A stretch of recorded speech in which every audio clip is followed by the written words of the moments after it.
The prospect of final examinations is something that sends a chill through every university student. But what if all uni exams were abolished? That's the suggestion of the Arts Dean at Macquarie University in Sydney.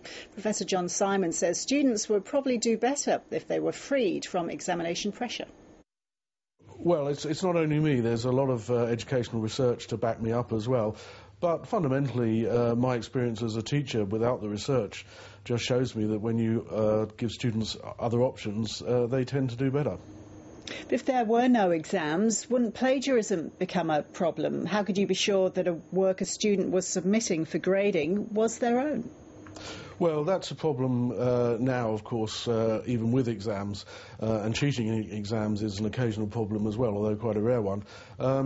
Well, we wouldn't. We have to trust our students, and we have to make sure that we teach them to do the right thing in the right way.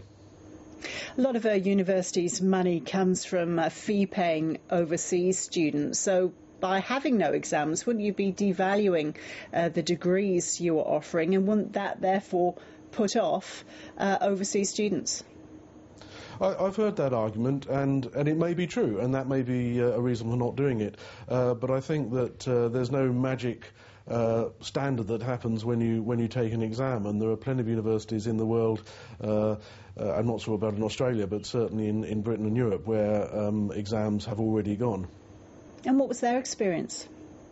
Well, I mean, I've worked in one several years ago, and frankly, our students did better. We didn't notice a rise in plagiarism, and we found it easier to administer our programmes.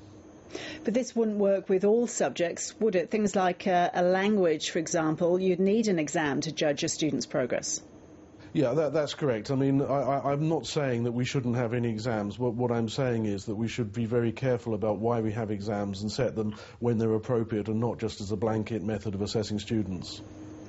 And at the end of your paper, you put forward an even more radical suggestion, that is offering no assessment at all. How would that work? Well, I believe that one of the biggest challenges that universities face is getting the students to transition from high school to their first year. And one of the biggest hurdles that one of the biggest things that makes that a problem is the assessment system. And I think we should be looking at assessing students on their aptitude, on the way that they participate, on the way that they engage with the university, and be less worried about setting them formal hurdles to jump. Professor John Simons, thank you. Thanks, Ross.